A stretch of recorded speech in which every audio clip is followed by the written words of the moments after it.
हाँ बेटा, तो आज हम जो चैप्टर करने जा रहे हैं दैट इज एटम्स। देखिए ये छोटे छोटे से दो मॉड्यूल्स हैं, एटम्स एंड न्यूक्लियाई। ठीक है, तो हम एटम से शुरुआत करते हैं।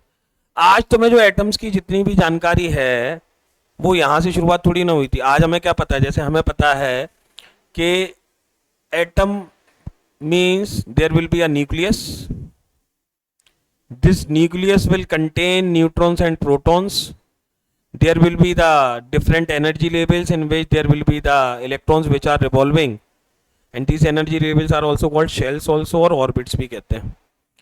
लेकिन ये सारा जानकारी एक दिन में थोड़ी ना आ गया बेटा, इसकी शुरुआत हुई।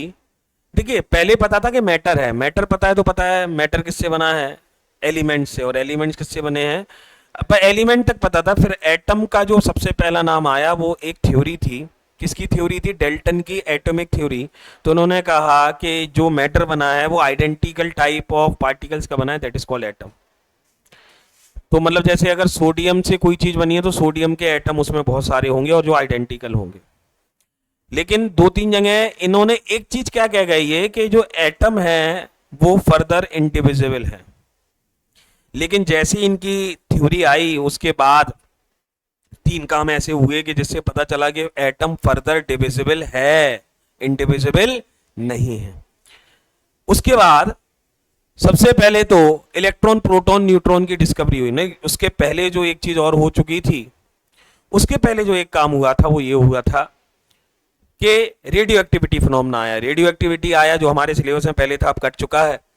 तो रेडियो एक्टिविटी से ये पता चला कि alpha beta gamma, alpha is a particle, beta is a particle, beta is an electron, alpha is double ionize helium, positive particle, negative particle beta, gamma is radiation. तो ये पार्टिकल कहां से निकल रहे हैं? एटम से। तो समझ में आया भैया, एटम फर्दर डिविजिबल है। उसके बाद फिर इलेक्ट्रॉन प्रोटॉन न्यूट्रॉन की डिस्कवरी हो गई। इलेक्ट्रॉन की डिस्कवरी जे थॉमसन ने कर दी, प्रोटॉन की ई गोल्डस्टीन ने कर दी, और न्यूट्रॉन की जेम्स चैडविक ने कर दी।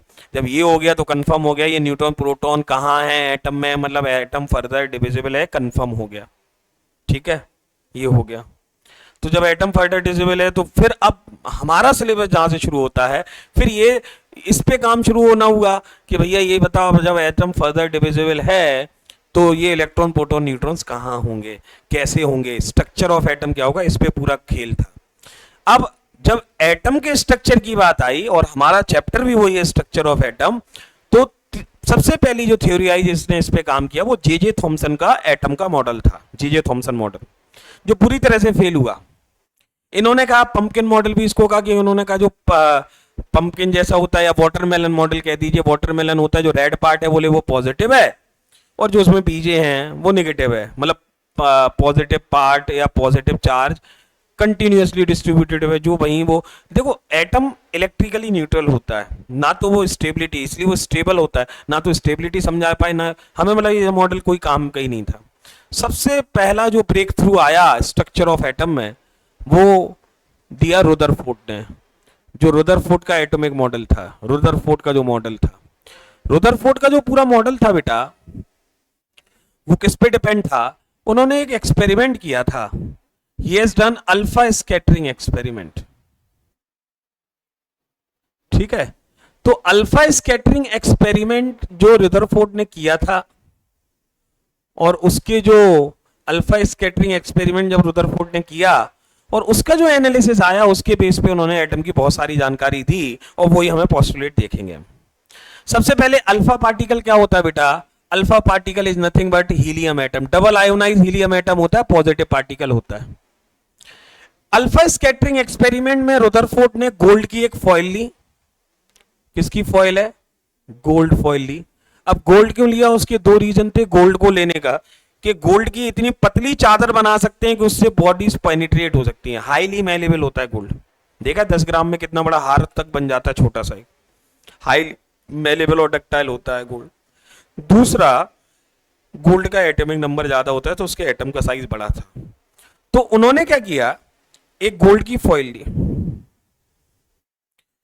एक गोल्ड की फॉइल है तो गोल्ड के बहुत सारे क्या है इसमें? एटम्स हैं, हाँ या ना? गोल्ड के क्या है? बहुत सारे एटम्स। इन पर इन्होंने क्या किया बेटा, अल्फा पार्टिकल्स की बॉम्बार्डिंग कराई। तो उन्होंने क्या देखा सुनो, मैक्सिमम अल्फा पार्टिकल्स तो सीधे निकल गए अनडिफ्लेक्टेड। मैक्सिमम अल्फा पार्टिकल्स कैसे निकल गए बेटा? Maximum of them passes undeflected. ठीक है, दे पासेस अनडिफ्लेक्टेड। सुनना ध्यान से पहले, अधिकतर तो सीधे निकल गए। एक अल्फा पार्टिकल ऐसा आएगा जो वापस जाएगा, समझ गए? मतलब जो आएगा और वापस, और एक दो अल्फा पार्टिकल ऐसे हुए जो किसी एंगल पर गए। ठीक है, किसी, मतलब ऐसे समझ लो आप कि मैक्सिमम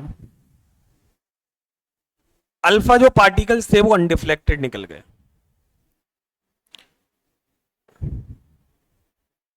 अनडिफ्लेक्टेड, इससे क्या समझ में आया उन्हें? जब मैक्सिमम अल्फा पार्टिकल्स अनडिफ्लेक्टेड निकल गए तो इसके बेस पर रुदरफोर्ड ने क्या कहा? रुदरफोर्ड का जो पहला पोस्टुलेट है मॉडल का, उन्होंने ये कहा कि जो मैक्सिमम पार्ट है बेटा न्यूक्लियस का वो खाली है, ए सॉरी एटम का, maximum part of atom is vacant. जब ही तो निकल गए सीधे, कोई था ही नहीं उन्हें रोकने के लिए, समझ गए? Maximum part of atom is vacant, पहली चीज समझ में आई। ठीक है, लेकिन फिर क्वेश्चन उठा, भैया एक ये पार्टिकल वापस क्यों आया? Why it is so? तो इसका उन्होंने जवाब दिया कि भैया हमने जब बहुत सारे हम क्या लाए, जब हम बहुत सारे these all are alpha particles double ionize, हाँ, हाईली एक्सेलरेटेड अल्फा पार्टिकल्स हैं, मतलब इनके पास इतनी जबरदस्त काइनेटिक एनर्जी है, गोली की तरह जा रहे हैं, समझ गए ना? हाईली एक्सेलरेटेड अल्फा पार्टिकल्स हैं, काइनेटिक एनर्जी है। अगर वापस आ रहा है तो समझना एक पॉजिटिव ही चार्ज रहा होगा, प्लस प्लस के बीच रिपल्शन रहा होगा, और दो पॉजिटिव चार्ज के बीच इलेक्ट्रोस्टैटिक पोटेंशियल एनर्जी होती है Q1 Q2, वो पोटेंशियल एनर्जी इतनी ड्रास्टिक जनरेट हुई होगी कि उसने जो काइनेटिक एनर्जी है उसको खात्मा कर दिया और उसको वापस भेज दिया। आया ना? तो ड्रास्टिक चाहिए पोटेंशियल। अब अल्फा पार्टिकल का चार्ज तो थोड़ा सा है भैया, तो जो दूसरा चार्ज है पोटेंशियल एनर्जी का फॉर्मूला क्या होता? K Q1 Q2 upon R। तो जो दूसरा चार्ज है वो बहुत डेंस है, बहुत ज्यादा है, तो उससे उन्होंने कहा अगला पॉइंट, मैक्सिमम पार्ट तो एटम का वेकेंट है क्योंकि अधिकतर पार्ट कैसे हैं अंड। दूसरा जो इन्होंने कहा कि जो पॉजिटिव चार्ज है किसका? एटम का, वो कहां पर है? Resides in a very small dense space। समझ गए? बहुत डेंस स्पेस में रिसाइड करता है, समझ गए? डेंस की spelling highly concentrated, small concentrated dense space लिख सकते हो।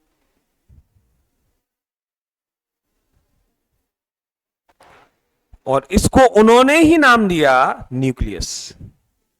Means the positive charge. अगर आज के बाद अगर आपसे कोई पूछे ना कि ये बताइए कि न्यूक्लियस टर्म किसने कॉइन किया? रुदरफोर्ड ने। एटम टर्म किसने कॉइन किया? डेल्टन ने। न्यूक्लियस नाम रुदरफोर्ड ने दिया।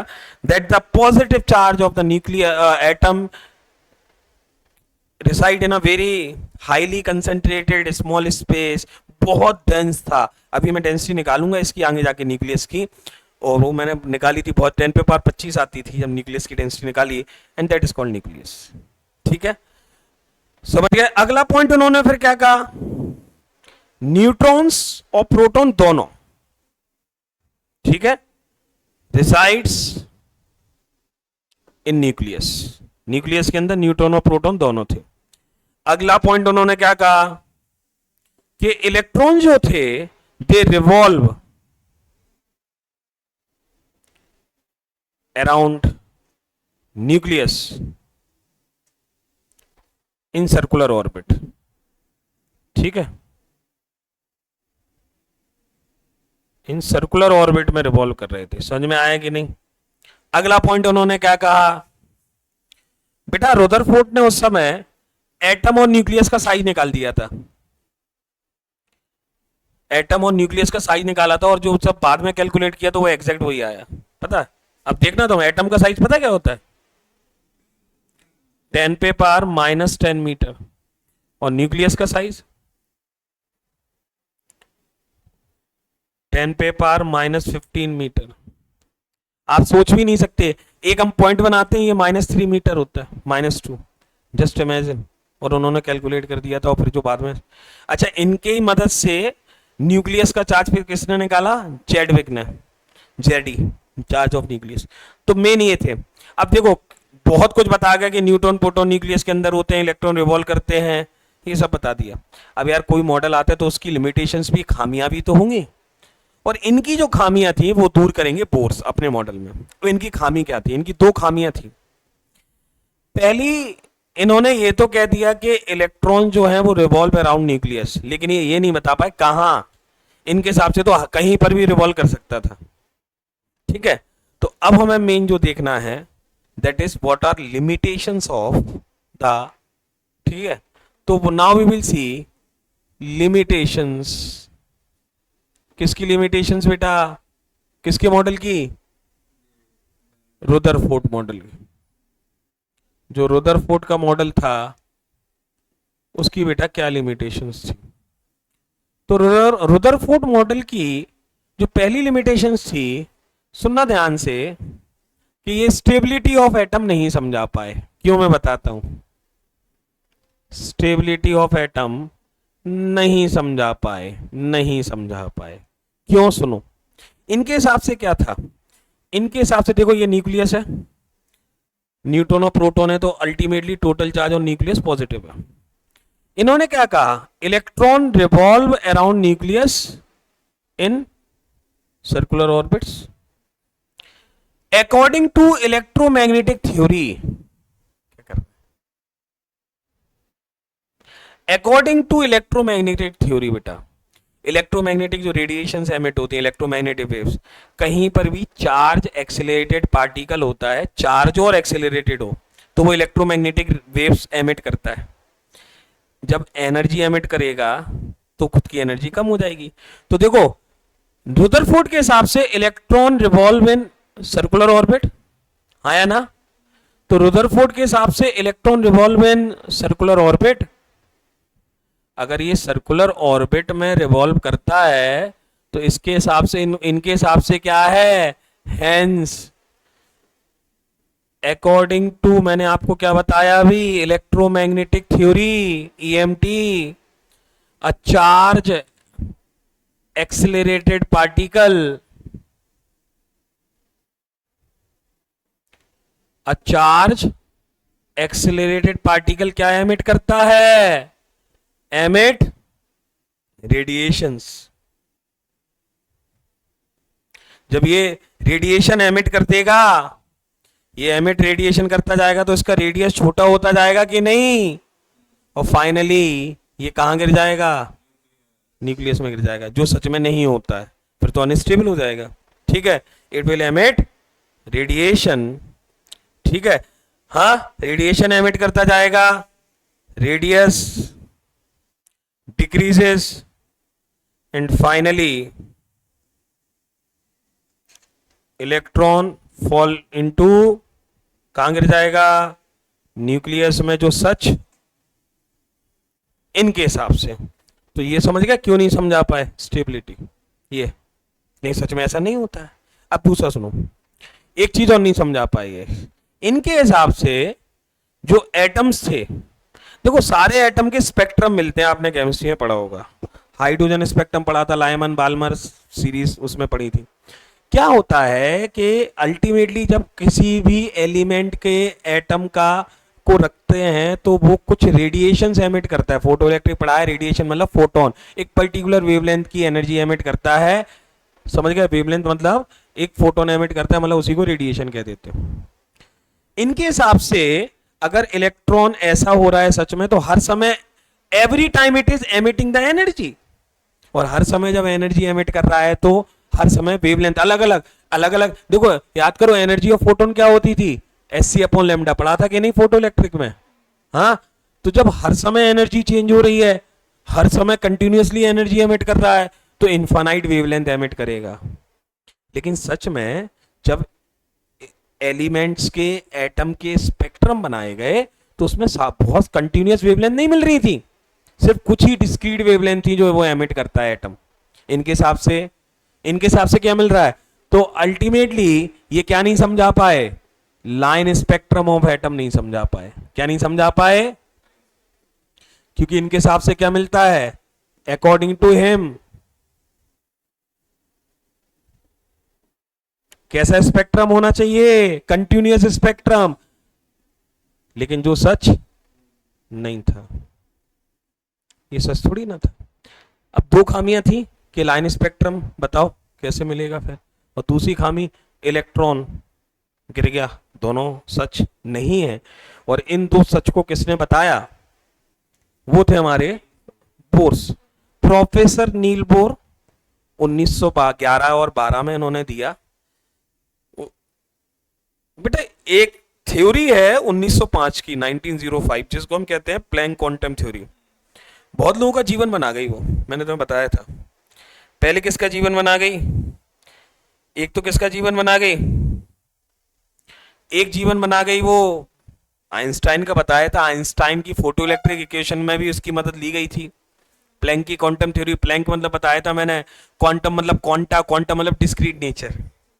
प्लैंक की क्वांटम थ्योरी ये कहती है कि कोई सा भी जो एटम होता है वो एनर्जी एब्जॉर्ब या जो एमिट करता है, देखो एटम एब्जॉर्ब कर सकता है एनर्जी बाहर से और एमिट भी कर सकता है, लेकिन बहुत चूजी होता है एटम।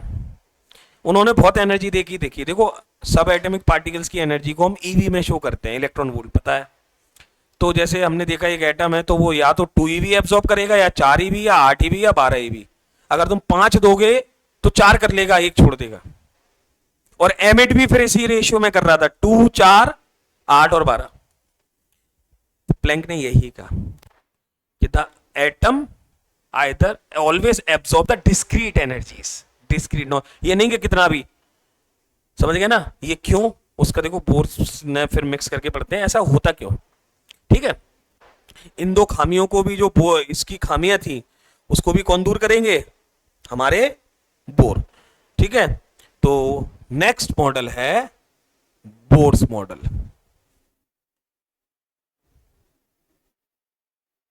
बोर्स का मॉडल। अब सुनो, पहली खामी क्या थी? पहली खामी इनकी ये थी कि इन्होंने कहा कि electron revolve in circular orbit.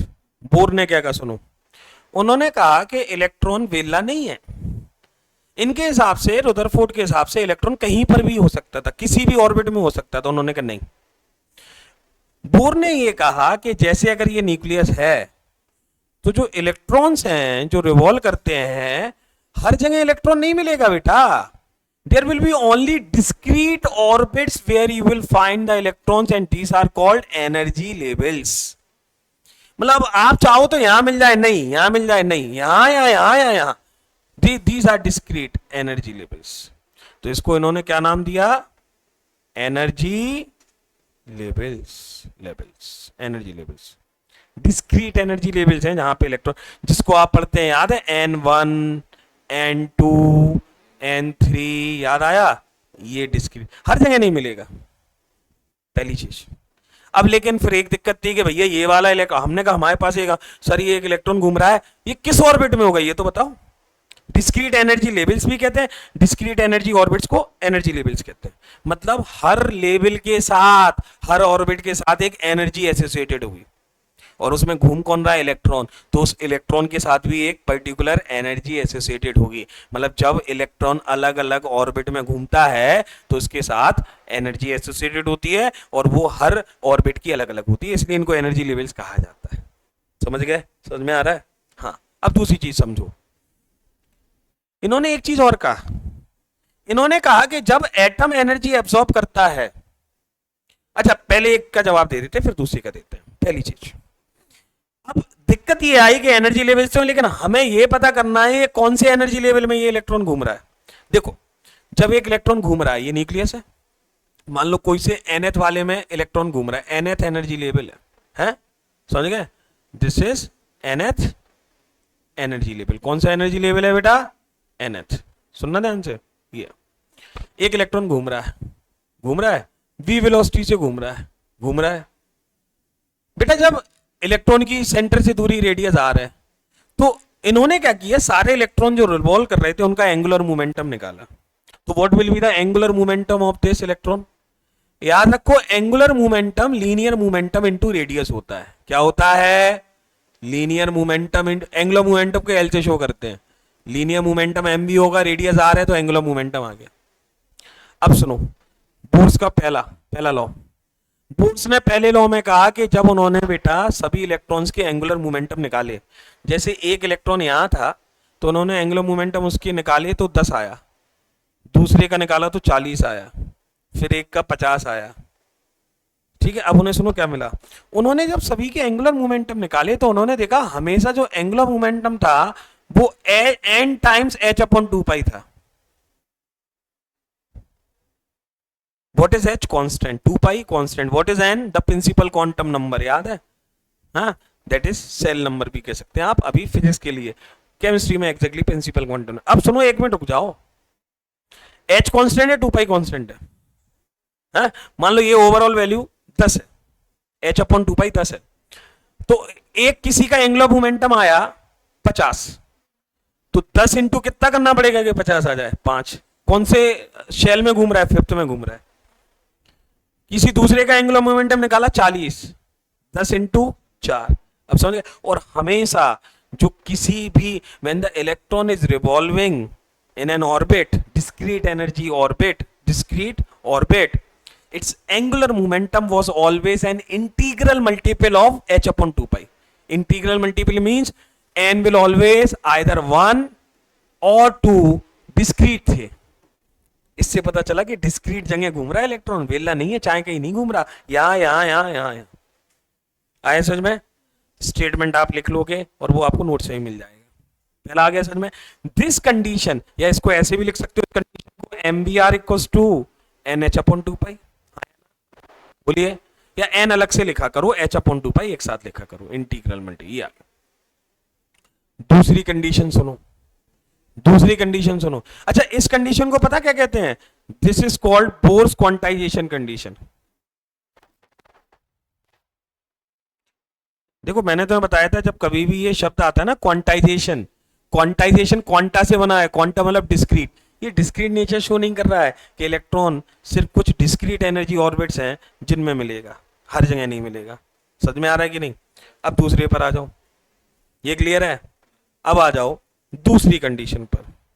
जब हम बेटा इसकी दूसरी कंडीशन देखेंगे तो एक मिनट सुनो ध्यान से।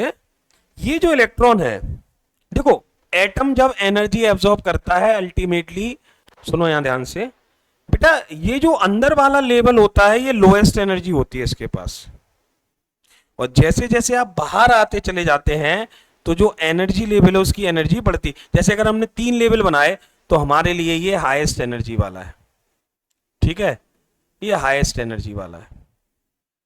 अब सुनो, ये जो इलेक्ट्रॉन है, जैसे हमें भी होता है ना, बोर हो जाते एक ही चीज से, ये भी बोर हो गया घूमते घूमते ग्राउंड लेवल।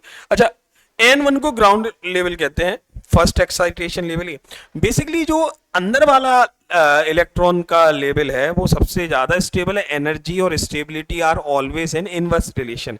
एनर्जी जितनी कम होगी स्टेबिलिटी उतनी ज्यादा। लेकिन क्या होता है, चुलबुल पांडे इसका ही सबसे ज्यादा खराब है, सबसे ज्यादा चुलबुल इसमें ही है। जब कभी भी बाहर से एटम एनर्जी अब्सॉर्ब करता है, अल्टीमेटली जब एटम एनर्जी अब्सॉर्ब करता है, मतलब ये जो इलेक्ट्रॉन है जो ग्राउंड स्टेट में घूम रहा है ये एनर्जी अब्सॉर्ब करता है, और ये एनर्जी अब्सॉर्ब करके, जैसे मान लो एक और इलेक्ट्रॉन है, ये एनर्जी अब्सॉर्ब करके हायर एनर्जी स्टेट में चला जाता है। अब सुनो, हर एनर्जी लेवल के साथ एक डिस्क्रीट एनर्जी एसोसिएटेड है। तो मान लो इसकी 2 भी है, इसकी 6 भी है, इसकी 10 भी है, या जैसे मान लो 2, 10 और 20 इतनी है। तो 2 और 10 के बीच एनर्जी डिफरेंस कितना है? 8। और 2 और 20 के बीच एनर्जी डिफरेंस कितना है? तो अगर तुम इसे बाहर से, या तो वो 8 ही भी एब्सॉर्ब करेगा या 18 करेगा, बीच की करेगा नहीं। अब समझ में आया? इलेक्ट्रॉन, उन्होंने कहा इलेक्ट्रॉन जो ग्राउंड स्टेट में होता है, it can absorb the energy when the atom absorb the energy from outside, means the electron which is revolving in an orbit will absorb the energy and go into higher energy state. जब electron higher energy state में चला गया, मतलब atom higher energy state में चला गया। जब atom higher energy state में चला गया तो स्टेबिलिटी घट गई, घबराहट होने लगी बेटा, 4 रोटी खाने की क्षमता थी, 10 रोटी खा गए, क्या होगा? खा तो ली, अब वॉमिट होगी, तो ये ऊपर तो चला गया, ऊपर सिर्फ 10 पे पावर -6 सेकेंड रुकता है, और ये इलेक्ट्रॉन कहां आएगा? वापस आएगा, और एनर्जी क्या कर देगा? एमिट कर देगा। तो याद है प्लैंक ने यही कहा था कि एनर्जी एब्सॉर्ब या एमिट, डिस्क्रीट एनर्जी जो जिस तरह से एब्सॉर्ब होंगी वही एमिट होंगी। This is called a transition. What is transition? When an electron from lower energy state goes into higher energy state, or when the electron from higher energy state comes into the lower energy state, it will emit the energy. When it will absorb the energy, it will go from lower to higher, and this is when there has been the transition. This is called transition. समझ गए? Transition इसी को कहते हैं जब एक electron एक level से दूसरे लेवल में ट्रेवल करता है। ठीक है, अब सुनो, जब ये एनर्जी एब्सॉर्ब करेगा तो ऊपर चला जाएगा। अब एनर्जी एब्सॉर्ब किस फॉर्म में करेगा? किसी भी फॉर्म में कर सकता है, हीट, रेडिएशन, टक्कर से भी कर सकता है। लेकिन बेटा जब ये बाहर निकलता है तो एमिट सिर्फ एनर्जी एक ही फॉर्म में करता है। एनर्जी जो एमिट करता है वो सिर्फ एक ही फॉर्म में करता है, वो है रेडिएशन। एमिट किस फॉर्म में करेगा? अब सुनो, एक और जवाब मिल गया। पहले तो उन्होंने जो कहा था रदरफोर्ड ने, कहीं भी घूम रहा है, नहीं घूम रहा कहीं, या तो यहां या यहां या यहां। वो बात खत्म हो गई ना कि न्यूक्लियस में गिर जाएगा, नहीं गिर सकता, नहीं गिर सकता ना, क्या हो गया? ठीक है, नहीं गिर सकता। दूसरी चीज और क्या क्या गए थे ये? अब देखो डिस्क्रीट एनर्जी जो स्पेक्ट्रम मिल रहा था, लाइन क्यों है बेटा? कुछ ही पर्टिकुलर एनर्जी है जो डिफरेंस होंगे, तो कुछ ही पर्टिकुलर वेवलेंथ जो मिलेंगी ट्रांजिशन में। देखो बेटा फिजिक्स में 2 तरह के प्रोसेस होते हैं, स्पॉन्टेनियस और स्टिमुलेटेड। ये हम नहीं करते हैं, एनर्जी एब्सॉर्ब अपने आप करता है, होता रहता है। This is called spontaneous process, हमारे हाथ में नहीं है, तो ये ट्रांजिशंस होते ही रहते हैं। तो सुनो बोर्स की दूसरी कंडीशन, जैसे अगर कोई से भी 2 लेवल है, E1 और E2, मान लो यहां से यहां ट्रांजिशन हो रहा है, तो आपको ये पता, ये जो ट्रांजिशन हो रहा है, मान लो इसकी एनर्जी है E1 और यहां से जा रहा है E2 में, तो एनर्जी डिफरेंस कितना होगा? E2 minus E1। ये किसके बराबर होगा? एच न्यू होगा। कितनी एनर्जी है? Del E equals to h nu होता है। What is nu? The frequency, जो फ्रीक्वेंसी एब्सॉर्ब करेगा या एमिट करेगा, जब वापस जाएगा तो एमिट। तो ये फ्रीक्वेंसी अगर आपको निकालनी है तो कैसे आएगी? E2 minus E1 upon H. तो अब आप समझ गए, या वेवलेंथ भी निकाल सकते हो। Why there has been the line spectrum, and this is called Bohr's quantisation थी, this is called Bohr's frequency condition. जो दोनों खामियां थी किसकी, किसके मॉडल की? रदरफोर्ड की, वो किसने खत्म कर दी? बोर्स ने खत्म कर दी।